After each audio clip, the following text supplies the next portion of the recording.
오늘 우리에게 주시는 하나님의 말씀은 마태복음 28장 1절부터 20절까지 말씀입니다. 안식일이 다 지나고 안식 후 첫날이 되려는 새벽에 막달라 마리아와 다른 마리아가 무덤을 보려고 갔더니 큰 지진이 나며 주의 천사가 하늘로부터 내려와 돌을 굴려내고 그 위에 앉았는데 그 형상이 번개 같고 그 옷은 눈같이 희건을 지키던 자들이 그를 무서워하여 떨며 죽은 사람과 같이 되었더라. 천사가 여자들에게 말하여 이르되 너희는 무서워하지 말라. 십자가에 못 박히신 예수를 너희가 찾는 줄을 내가 아노라. 그가 여기 계시지 않고 그가 말씀하시던 대로 살아나셨느니라. 와서 그가 누우셨던 곳을 보라. 또 빨리 가서 그의 제자들에게 이르되 그가 죽은 자 가운데서 살아나셨고 너희보다 먼저 갈릴리로 가시나니 거기서 너희가 배우리라 하라. 보라, 내가 너희에게 일렀느니라 하거늘 그 여자들이 무서움과 큰 기쁨으로 빨리 무덤을 떠나 제자들에게 알리려고 다름질할세.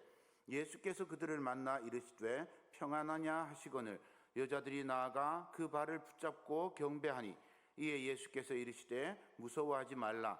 가서 내 형제들에게 갈릴리로 가라 하라. 거기서 나를 보리라 하시니라. 여자들이 갈 때 경비병 중 몇이 성에 들어가 모든 된 일을 대제사장들에게 알리니 그들이 장로들과 함께 모여 의논하고 군인들에게 돈을 많이 주며 이르되 너희는 말하기를 그의 제자들이 밤에 와서 우리가 잘 때에 그를 도둑질하여 갔다 하라. 만일 이 말이 총독에게 들리면 우리가 권하여 너희로 근심하지 않게 하리라 하니 군인들이 돈을 받고 가르친 대로 하였으니 이 말이 오늘날까지 유대인 가운데 두루 퍼지니라. 11 제자가 갈릴리에 가서 예수께서 지시하신 산에 이르러 예수를 배웠고 경배하나 아직도 의심하는 사람들이 있더라. 예수께서 나와 말씀하여 이르시되 하늘과 땅의 모든 권세를 내게 주셨으니 그러므로 너희는 가서 모든 민족을 제자로 삼아 아버지와 아들과 성령의 이름으로 세례를 베풀고 내가 너희에게 분부한 모든 것을 가르쳐 지키게 하라. 볼지어다 내가 세상 끝날까지 너희와 항상 함께 있으리라 하시니라. 아멘. 사랑하는 여러분, 우리 주님의 은총이 함께하기를 소망합니다. 먼저 오늘 인사부터 하고 시작하도록 하겠습니다. 우리 옆에 있는 분들한테 예수님이 부활하셨습니다. 인사하겠습니다. 예수님이 부활하셨습니다. 예수님이 부활하셨습니다. 그렇습니다. 우리 예수님이 나를 위해서, 예수님이 여러분을 위해서 부활하신 줄 믿습니다. 부활하신 예수님을 찬양하며 또 부활하신 예수님을 함께 경험하며 만나며 살아가는 그런 은혜가 있기를 축원드립니다. 예수님의 이야기는 사실 실패한 것처럼 보입니다. 하나님의 나라를 전파하고 가난한 사람들에게, 약한 사람들에게 편이 되어주고 정치적이든 경제적이든 또는 종교적이든 가진 자들이 쳐놓았던 그 벽, 요즘 말로 하면 유리천장, 이것들을 무너뜨리기 위해서 예수님이 헌신하셨어요. 예수님의 운동은 놀라운 힘을 가졌고 많은 사람들에게 파급력을 가지고 온 유대와 이스라엘에 퍼져갔습니다. 예수님께서 이스라엘을 해방했던 그 기념하는 절기인 유월절에 예루살렘에 입성하셨습니다. 그냥 유월절에 예루살렘에 들어오셔서 조용하게 유월절만 지키고 돌아갔으면 아무 문제가 없는데 성전에 들어가서 성전에서 장사하는 사람들을 막 뒤집어 엎고 쫓아내셨습니다. 예루살렘 입성할 때는 어땠습니까? 나귀를 타고 들어오는데 사람들이 겉옷을 펴고 종려나무를 흔들면서 호산나 다윗의 자손이여 어서 구원하소서 사람들이 막 외치는 겁니다. 마치 이스라엘을 해방하라는 구호 같습니다. 대한독립 만세! 일제강점기 때 우리나라 사람들이 일제를 향해서 그렇게 외쳤던 구호와 같습니다. 온 예루살렘과 종교 지도자들, 정치, 사회, 경제 지도층들이 화들짝 놀랐습니다. 얼마나 놀랐는지 예수님을 죽이려고 모의를 하기 시작했습니다. 이 사람들은 정치적인 감각이 굉장히 뛰어나요. 그래서 가만히 들여다보니까 예수님을 따르는 사람들이 너무 많은 거예요. 예수님을 좋아하는 사람이 너무 많아요. 그래서 단번에 죽이고 싶은데 사람들이 너무 좋아하고 너무 지지하는 사람들이 많은 거예요. 그래서 죽일 수가 없어요. 괜히 예수님을 박해하다가 막 무리들이 다 같이 들고 일어나서 난리를 치면 로마 병정들이 와가지고 지도자들까지 다 시몰살 시킬 것 같은 거예요. 그래서 화는 나지만 예수님 바라보고 있으면 막 우라통이 터지고 천불이 나고 저거 그냥 확 죽었으면 좋겠어, 막 이런 마음을 가지고 있는데 꾹꾹 눌러 참고 있는 겁니다. 그런데 예수님을 따르던 제자 중에 한 명이 갑자기 찾아온 거예요. 느닷없이 찾아와가지고는 내가 예수를 팔 테니까 나한테 돈을 주시오. 그래서 이 대제사장과 서기관과 바리새인들, 장로들이 이게 웬 떡이야 하고는 노예 한 명의 값으로 은 30을 달아서 주었습니다. 별로 기대도 하지 않았죠. 그냥 뭐 은 30 정도야, 사기치고 도망가면, 예수님의 제자 중에 한 명이 사기치고 도망갔다 이렇게 소문이나 내고 그러면 이 판세를 좀 뒤집을 수 있지 않을까, 뭐 이 정도만 생각하고 줬을 수도 있습니다. 그런데 이 사람이 연락을 해온 거예요. 오늘 저녁에 예수님이 겟세마네 동산에서 몇 명만 데리고 기도할 건데 그때 잡으러 오면 됩니다. 그래서 대제사장과 장로들이 득달같이 사람들을 모았어요. 칼과 몽치를 들고 이제 겟세마네 동산으로 막 달려갑니다. 그랬더니 예수님이 마치 준비라도 하고 있는 것처럼 제자들 몇 명 데리고 그 밤에 기도한다고 혼자 그 겟세마네 동산 그 어두운 구석에 있는 거예요. 기회를 잡았다 싶어서 예수님을 붙잡았습니다. 많은 사람들이 보기 전에 그 밤에 한밤중에 공회 앞에 세웁니다. 많은 사람들이 있으면 예수님을 옹호하고 예수님이 유죄 판결을 받을 수 있는데 반대할 것 같으니까 사람들 얼마 없는 데서 급하게 재판을 하고 거짓 증거를 만들고 거짓 증인을 세우고 이렇게 해가지고 정죄를 하고는 로마 군대에다가 넘겨버렸습니다. 아무리 사람들이 좋아해도 로마 군대가 시퍼런 창칼을 들고 있는데 거기 어떻게 덤비겠어요? 그러니까 넘기고 나면 끝이야 이런 생각을 하고 예수님을 재판을 빨리 끝내고 로마에게 넘겨버렸습니다. 그렇게 예수님은 강도 같은 무리에게 잡혀가지고 노예처럼 반역자처럼 로마 군대에게 넘겨져서 빌라도의 손고로 십자가에 달려 돌아가셨습니다. 예수님은 돌아가셨는데 대제사장과 바리새인들과 공의회 장로들이 걱정거리가 생긴 거예요. 예수님을 죽여서 앓던 이를 뽑아낸 것처럼 시원한데 덧날까 봐 걱정인 거죠. 예수라는 사람이 살았을 때 사흘 만에 살아날 거라고 계속해서 말했답니다. 물론 이 말을 제자들도 믿지를 않았어요. 그러니 실제로 일어날 것 같지는 않아요. 대제사장이나 장로들이 생각하기에요. 그래도 자꾸 이 말을 하니까 여러 사람들 입에서 이 말이 오르내리니까 찝찝하잖아요. 괜히 그 일이 일어나면 문제가 생길 것 같아요. 또 가만히 생각해 보니까 얼마 전에 나사로라는 사람을 살렸대요. 병든 자를 고치고 갈릴리 바다 그 밤에 풍랑이 심한데 거기를 막 걸어 다니고 풍랑을 잔잔케 하고 이 사람이 진짜 살아나면 어떡하지? 이런 생각이 드는 거예요. 거기다가 바리새인들은 정말 부활을 믿었거든요. 부활을 믿었어요. 온전히 믿었어요. 물론 그 부활이 마지막 때에 부활할 거라고 그렇게 믿었지만 부활을 믿었어요. 그 바리새인들이 생각하기에는 예수님이 진짜 살아날 것 같은 거예요. 그러면 예수님이 살아나면 지금보다 더 혼란스러울 거 아니에요. 지금 난리는 난리도 아닌 거예요. 그래서 도저히 안 되겠다. 지난번에 나사로가 살아났을 때도 엄청 곤욕을 치렀는데 예수가 살아나면 정말 답이 없다. 우리는 로마인들한테 완전히 박살날 거다. 이렇게 생각을 한 거예요. 그래서 장정이 함부로 옮길 수 없는 큰 바위돌을 입구를 갖다 막았어요. 그리고 막았는데 여전히 불안한 거예요. 그래서 온몸을 세마포로 덜덜덜 말아서 그 무덤에 넣었는데도 불안한 거예요. 로마 빌라도에게 가서 요청을 합니다. 로마 병정들을 데리고 와서 불침번을 세워달라.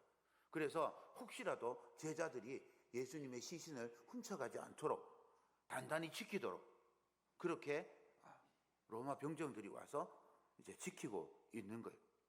대제사장과 바리새인과 장로들이 이렇게 꼼꼼하게 예수님의 말씀을 기억하고 만약에 일어날 일들을 대비하고 있을 때 제자들은 어떻게 하고 있었을까요? 제자들은 무엇을 하고 있었을까요? 예수님이 성경을 보니까 최소한 3번은 사흘 만에 살아날 거라고 말씀하셨어요. 그런데 제자들은 이 말을 전혀 믿지 않았어요. 아주 콧방귀도 끼지 않는 거예요. 귓등으로도 여기지 않는 거예요. 제자들보다 먼저 갈릴리로 가실 거라고 말씀하지만 이 말씀도 기억나지 않아요. 그냥 이 제자들에게 보이는 건 그냥 십자가에 못 박혀서 가시면류관을 쓰고 창에 찔려가지고 피를 흘리고 있는 그 예수님, 그 머리 위에 죄패에 유대인의 왕 이렇게 적혀 있는 그 죄수 예수님의 모습만 각인되어 있는 거예요.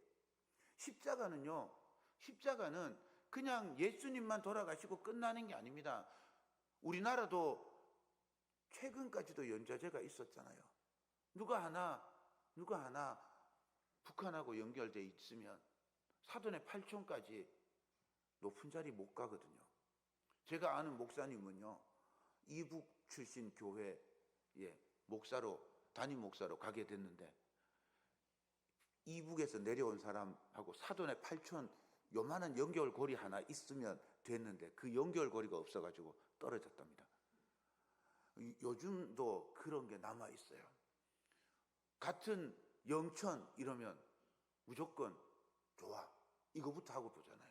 영천 그럼 일단 좋아요. 뭐 잘못해도 여기 영천 사람은 괜찮아. 뭔가 이유가 있겠지. 저도 그래요. 풍기, 봉화, 영주 여기 있는 사람이 나오면 저 사람이 잘못을 해도 뭔가 이유가 있겠지. 이런 생각부터 먼저 하는 거죠. 팔이 안으로 굽어서 그래요. 십자가는요, 딱 그 반대예요.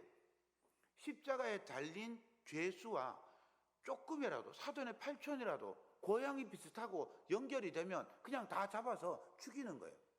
그냥 갈릴리 말투네? 죽어. 갈릴리 사람이랑 비슷하게 생겼네? 죽어. 이런 거죠. 이렇게 다 죽이니 제자들이 무서워서 벌벌 떨면서 두루미만 빠져서 집 밖으로 나오지도 않는 거죠. 그렇게 숨어 있는데 믿을 수 없는 일이 일어났습니다. 안식일이 지난 이른 새벽에 막달라 마리아와 다른 마리아가 예수님의 무덤을 찾아갔어요. 예수님의 몸에 바를 향품을 준비해서 가는 겁니다. 그녀들에게는 걱정이 있어요. 예수님이 살아나면 어떡할까? 내가 예수님을 갈릴리로 가서 봐야 되는데 예수님이 여기서 살아나면 어떡할까? 이런 걱정이 아니에요. 이 사람들의 걱정은요, 이 돌문을 어떻게 누가 열어줄까? 이 큰 돌을 어떻게 옮길까? 이거 걱정하고 있는 거죠. 그런데 이게 웬일입니까? 지진이 나면서 무덤이 열리는 거예요. 그리고 천사가 내려와서 돌 위에 앉았습니다. 지키는 자들은 두렵고 떨려서 마치 죽은 사람처럼 되어 있는 거예요. 그때 천사가 여인들에게 말합니다. 28장 5절 6절입니다. 천사가 여자들에게 말하여 이르되 너희는 무서워하지 말라. 십자가에 못 박히신 예수를 너희가 찾는 줄을 내가 아노라. 그가 여기 계시지 않고 그가 말씀하시던 대로 살아나셨느니라. 와서 그가 누우셨던 곳을 보라. 여인들은 무섭고 떨리지만 예수님이 살아나셨다는 소식에 큰 기쁨에 제자들에게 막 달려갑니다. 그리고 달려가는 길에 예수님이 다시 한번 나타나시는 거예요. 예수님이 그녀들에게 나타나서 이렇게 말합니다. 9절 10절입니다. 예수께서 그들을 만나 이르시되 평안하냐 하시거늘 여자들이 나아가 그 발을 붙잡고 경배하니 이에 예수께서 이르시되 무서워하지 말라. 가서 내 형제에게 갈릴리로 가라 하라. 거기서 나를 보리라 하시니라. 제자들이 두 마리아의 그 소식을 듣고 기쁨으로 갈릴리로 달려갑니다. 그리고 예수님을 만났습니다. 부활하신 예수님을 만났어요. 얼마나 기쁘겠습니까? 우리는 부활의 소식만 들어도 기쁜데 부활하신 예수님을 직접 만났어요. 손으로 만졌어요. 얼마나 기쁘겠어요. 얼마나 좋겠어요. 그런데도 여전히 의심하는 사람이 있다는 거예요. 기가 막히죠. 17절입니다. 예수를 배웠고 경배하나 아직도 의심하는 사람들이 있더라. 그런데 예수님이요, 여기서 예수님을 증명하려고 하지 않습니다. 내가 3일 전에 죽었던 예수야, 나 만져봐. 내가 예수인데 너네들하고 같이 있었던 그 예수가 맞아, 똑같이 부활한 거야, 뭐 이런 증명하려고 하지 않습니다. 그리고는 제자들에게 사명을 주십니다. 28장 18절부터 20절입니다. 예수께서 나와 말씀하여 이르시되 하늘과 땅의 모든 권세를 내게 주셨으니 그러므로 너희는 가서 모든 민족을 제자로 삼아 아버지와 아들과 성령의 이름으로 세례를 베풀고 내가 너희에게 분부한 모든 것을 가르쳐 지키게 하라.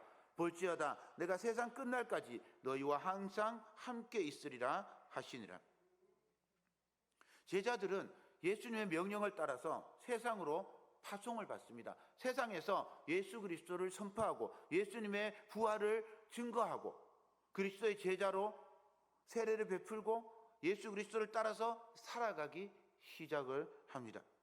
제자들의 힘이나 능력이나 재주나 말솜씨로 이런 일을 하는 게 아닙니다.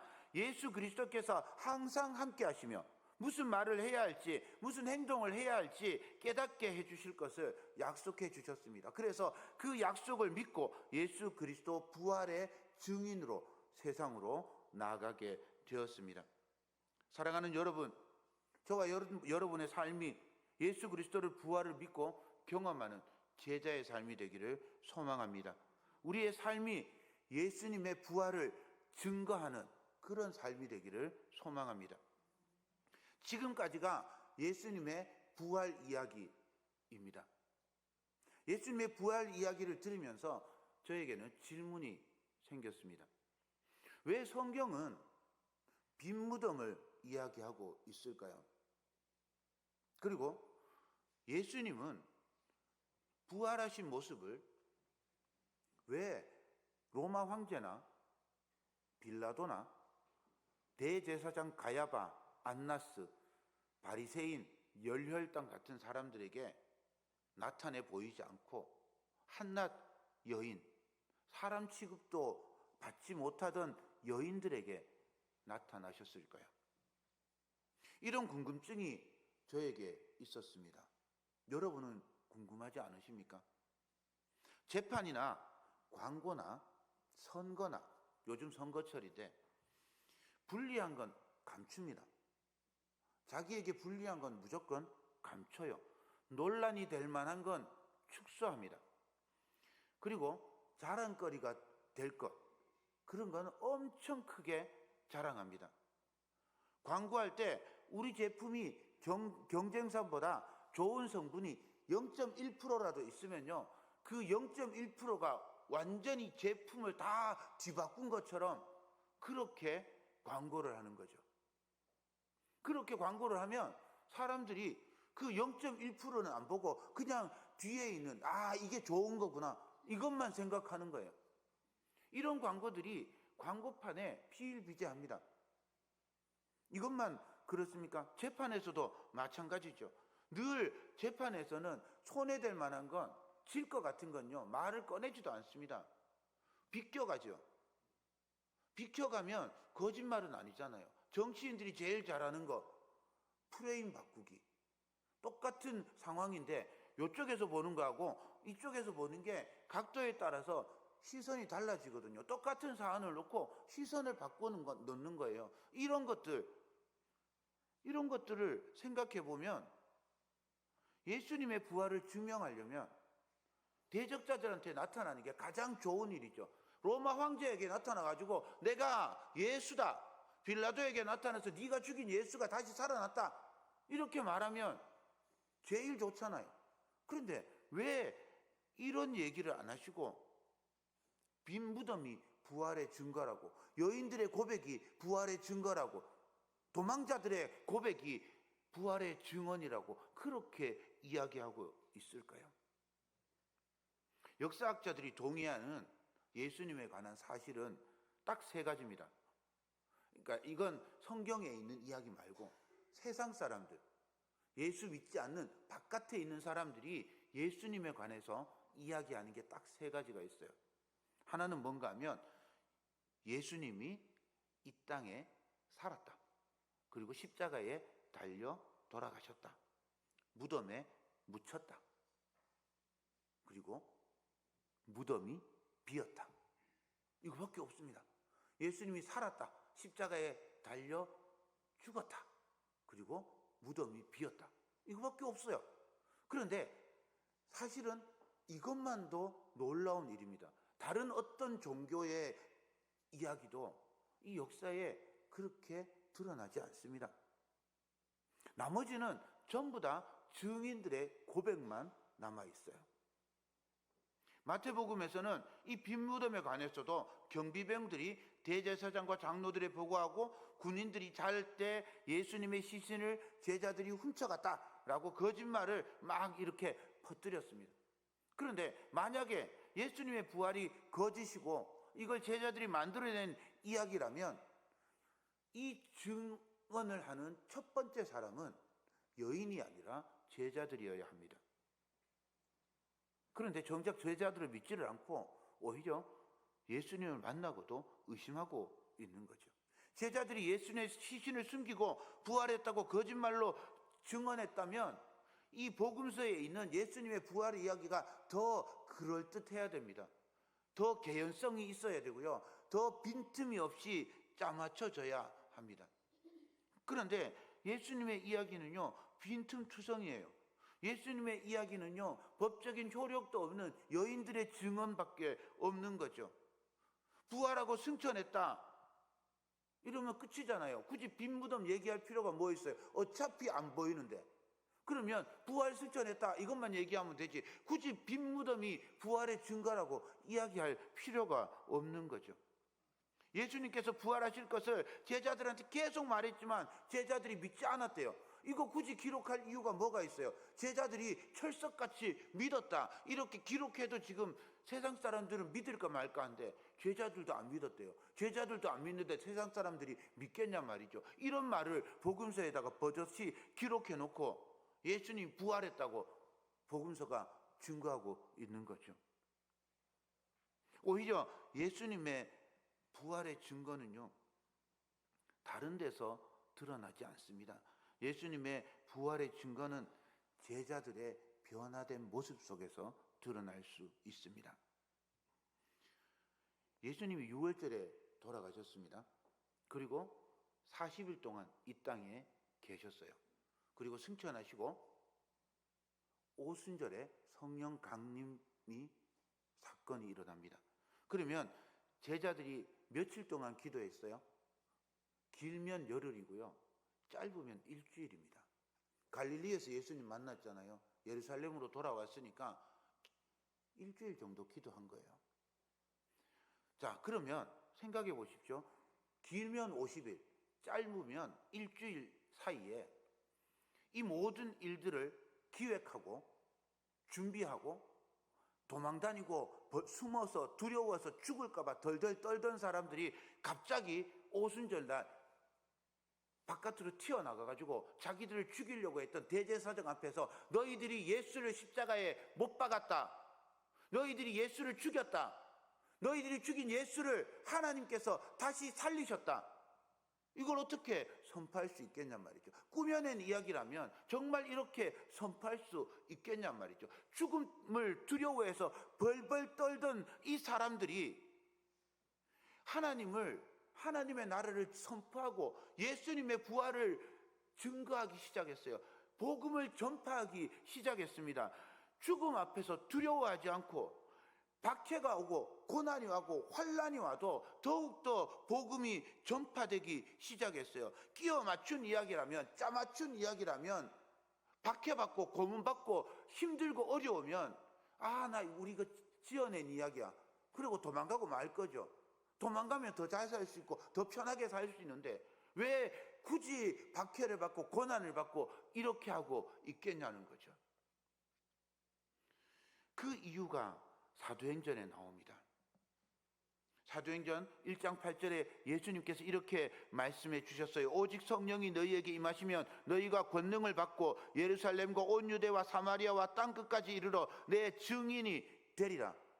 예수님께서 성령님이 임하시면 증인이 될 거라 약속해 주셨습니다. 그리고 일주일 동안 기도하던 제자들이 사도행전 2장 1절부터 이런 역사를 경험하게 됩니다. 오순절 날이 이미 이름에 그들이 다 같이 한 곳에 모였더니 호련히 하늘로부터 급하고 강한 바람 같은 소리가 있어 그들이 앉은 온 집에 가득하며 마치 불의 혀처럼 갈라지는 것들이 그들에게 보여 각 사람 위에 하나씩 임하여 있더니 그들이 다 성령의 충만함을 받고 성령의 말하게 하심을 따라 다른 언어들로 말하기를 시작하니라.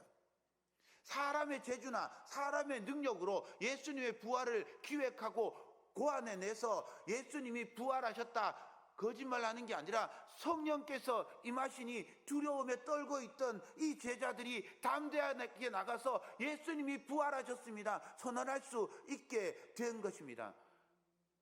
예수님이 부활하신 것을요 우리의 논리로 우리의 이성으로 어떻게 설명할 수 있겠냐 말이죠. 성령께서 임하셨기에 성령께서 함께 하셨기에 담대하게 복음을 전파할 수 있게 된 줄로 믿습니다. 지금도 세계 곳곳에서 복음을 전파하는 많은 선교사들이요 그렇게 목숨을 걸고 복음을 전파하고 있습니다. 조금 있다가 제가 선교사님들을 소개해 줄 텐데요 그분들도 똑같은 상황에서 복음을 전파하고 있어요. 이분들이 예수 그리스도의 부활을 증거하고 전파하는 이유가 어디에 있을까요?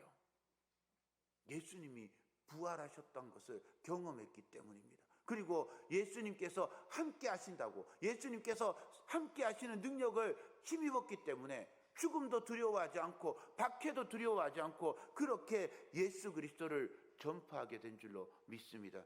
우리의 연약함과 어리석음과 허물과 죄를 대신 지시고 십자가에 달려 돌아가신 예수님께서 사흘 만에 부활하셔서 하나님 보좌 우편에 앉아 계시며 우리의 기도를 들으시고 우리가 동행하시며 우리가 살아갈 힘을 복음을 전파할 능력을 우리에게 주실 줄로 믿습니다. 사랑하는 여러분, 예수님께서 부활하셨습니다. 우리에게 부활의 증인이 되기를 원하십니다. 부활의 증인으로 살아가는 귀한 성도 되시기를 소망합니다.